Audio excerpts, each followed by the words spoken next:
Yavru köpekler doğum kanalına girdikleri zaman en birinci yavru doğum kanalına girdiği zaman kendisinin içinde bir kemik çatı, annesinin de doğum kanalının bir kemik çatı olduğunu biliyor gibi kendi kemikleriyle annesinin kemikleri arasında ezilmemek adına annesinden su çeker. Bir de içgüdüsel olarak annesinin 24 saat süt üretemeyeceğini de biliyor. Böyle bir ihtimalin olduğunu da biliyor. Annesinden su çeker ve çok şişman çok tombul tombul bir görüntüye sahip olur. Burada doğum kanalını daha fazla zorlayarak açmayı niyet etmiştir. Bir de şöyle bir şey var. 24 saat içerisinde annesinin sütü gelmez ise bu çektiği sıvıdan kendi gıdasını karşılayacağını düşünüyor. İnsan bebeklerinde de öyledir. Dikkat ederseniz bebekler kırmızı, mor ve şişmiş şekilde doğarlar ve ertesi gün her bebek 250 gram kilo kaybeder. Yani köpeklerde de böyledir. Doğdukları anda ertesi gün normale gelirler ve dolayısıyla artık etraflarında hayatta kalma mücadelesi başlar.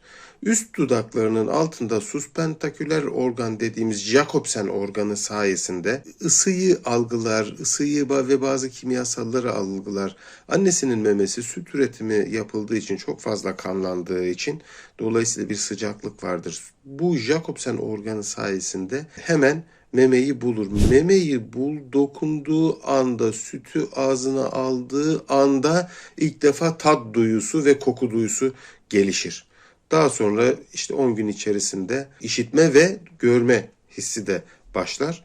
Ama dokunma ve temas ilk doğduğu anda başlamıştır. Dolayısıyla tat alması, hayatta kalması için koku algısı da hayata tutunabilmesi için, kendisini koruyabilmesi için gerekli bir duyu sistemi olarak çalışır. Yavru köpekler doğdukları anda bir rekabet başlar. Bazı ırkların yavruları birbirine çok benzediği için ayırt etmek mümkün değildir ama köpekler ertesi gün 24 saat sonra yan yana dizilirler. Annenin memelerine 20 santim veya 10 santim mesafede dizilirler ve bir süre beklenir. Memeye ilk ulaşan yavru hangisi ise ona bir bakmak lazım. O biraz görev köpeği olmaya çok yatkın bir köpek olduğu düşünülür. Aksi de gerçekleşmiştir ama genellikle böyle bir inanış vardır. İlk 24 saat testi denir buna. Memeyi ilk bulan yavru biraz daha böyle gözü açık uyanık falan gibi düşünülür. Anne köpek insan gibi değildir. İnsan gibi düşünmez. İnsanlarda şöyle bir şey vardır. 4 çocuğu varsa bir annenin zayıf olana, küçük olana bir kepçe fazla koyar. Ama köpekler öyle değildir. Köpekler kısıtlı iktisadi koşulları, ırkı temsil edemeyecek yavruyu istemezler. Dolayısıyla en büyüğü, en güzeli, en şişmanı beslemek eğilimindedirler. Küçük olanları çoğu zaman beslemezler ve hatta onlar kendiliğinden memeye ulaşmışsa bile bu imkanı çok fazla ona tanımak istemezler.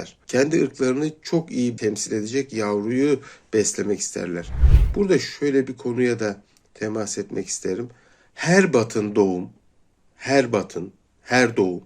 bir yavru içindir.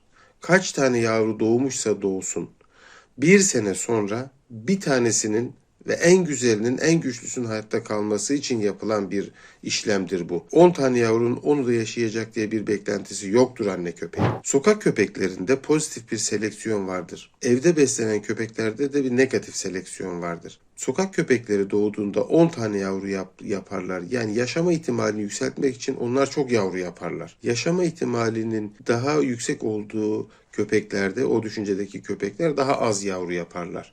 Bir sokak köpeği 10 tane doğum yaptığında bunlardan bir tanesinin parvovirüsten öleceğini, bir tanesine araba çarpacağını, bir tanesi açlıktan, bir tanesi susuzluktan, bir tanesi soğuktan, birisi sıcaktan öleceğini biliyor ama bir sene sonra en üstün genetik yapıya, en üstün niteliklere sahip olan bir yavrunun yaşayacağını düşünüyor ve o yavruyu gözetiyor aslında o.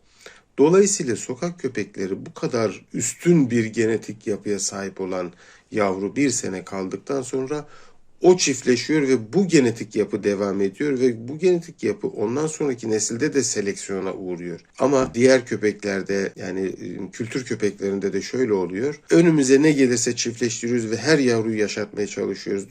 Dolayısıyla kötü genetiği biz kendi elimizde devam ettiriyoruz. Ondan sonra da hayvanlarla uğraşıyoruz. Dolayısıyla sokak köpeklerinde pozitif bir seleksiyon var. Kültür köpeklerinde de negatif bir seleksiyon var. Köpek eğitimi de söylediğim gibi İlk 24 saat testiyle başlar.